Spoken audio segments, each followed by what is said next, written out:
Tu as l'impression de galérer à gérer ton argent parce que de toute façon, tu ne gagnes pas assez. Tu te dis: «Quand j'aurai un meilleur salaire, je pourrai enfin m'y mettre». Alors là, moi, je t'arrête tout de suite, c'est complètement faux. Stop, on arrête là et je vais te le prouver.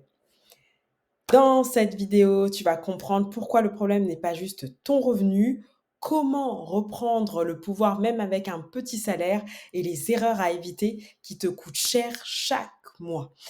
Hello, moi je me présente, je suis Louisia Minkala, je suis experte en conseil en gestion de patrimoine, je suis présidente de club d'investissement et surtout fondatrice de Make Money and Chill qui va t'aider à booster ton éducation financière et à investir avec confiance.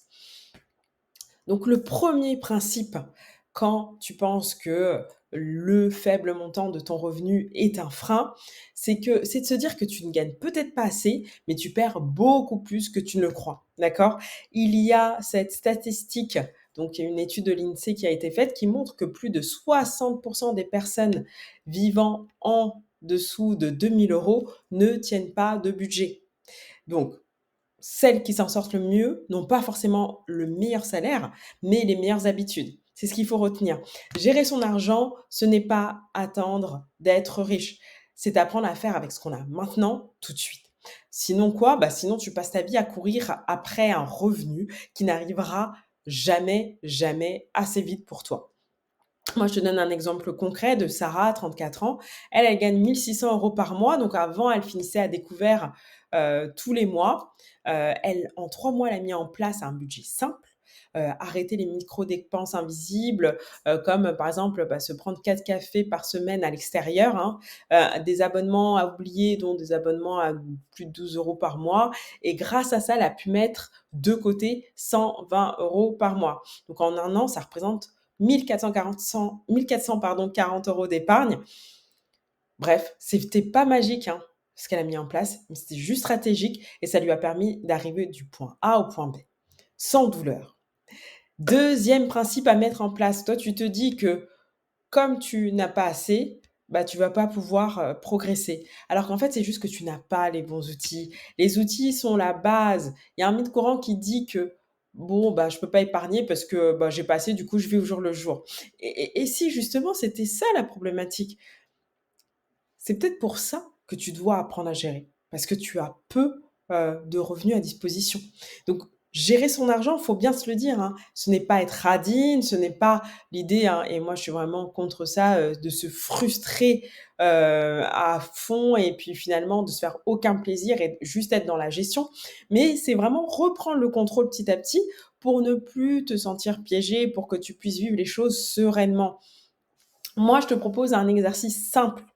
Là, tout de suite, tu vas prendre une feuille ou un cahier, ce que tu veux, quelque chose sur lequel tu peux écrire et tu vas diviser ton revenu en 3 catégories. Tu notes ton revenu en haut de la page, tu fais 3 colonnes et tu divises ton revenu en 3 catégories. Donc déjà, les charges fixes, la partie de revenu qui va couvrir les charges fixes. Donc là, on parle de ton loyer, tes factures, tes abonnements, les choses que tu peux pas, auxquelles tu ne peux pas déroger.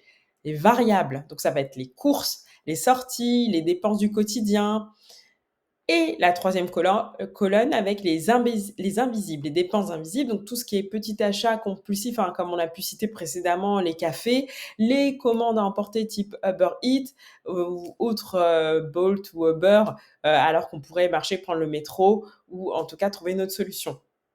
Là, tu vas tout de suite voir où va ton argent et tu seras surprise. Tu seras surprise. Et là, dis-toi qu'avec ce que tu vas pouvoir dégager, ce que tu vas pouvoir épargner de nouveau, tu vas pouvoir, même avec 50 € par mois, commencer à travailler sur ta liberté financière parce qu'avec cette somme-là, même avec cette somme-là, tu vas pouvoir investir. Troisième principe, c'est que tu te dis certainement que tu attends de gagner plus pour apprendre à gérer. Mauvais plan.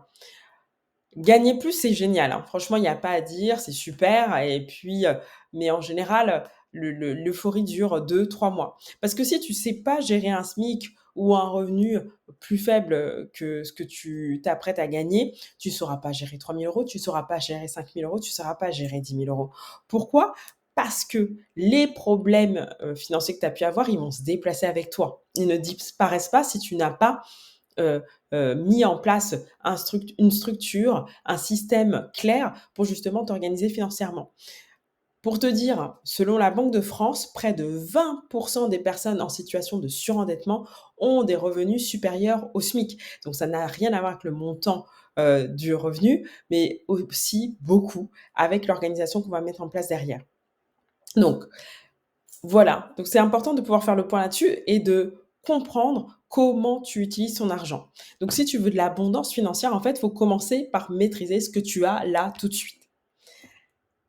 Donc, avec les 3 points qu'on a vus précédemment, tu comprendras que tu n'as pas besoin d'attendre de gagner plus pour te sentir puissante financièrement. Tu peux commencer dès aujourd'hui avec ce que tu gagnes, là, maintenant, tout de suite, parce que l'argent, c'est pas ce qui te rendra plus forte, c'est pas ton niveau de revenu, c'est pas le montant qui te rendra plus forte, mais c'est le rapport que tu entretiendras avec lui, d'accord? C'est l'organisation, c'est le système, la structure que tu vas mettre en place autour de l'argent.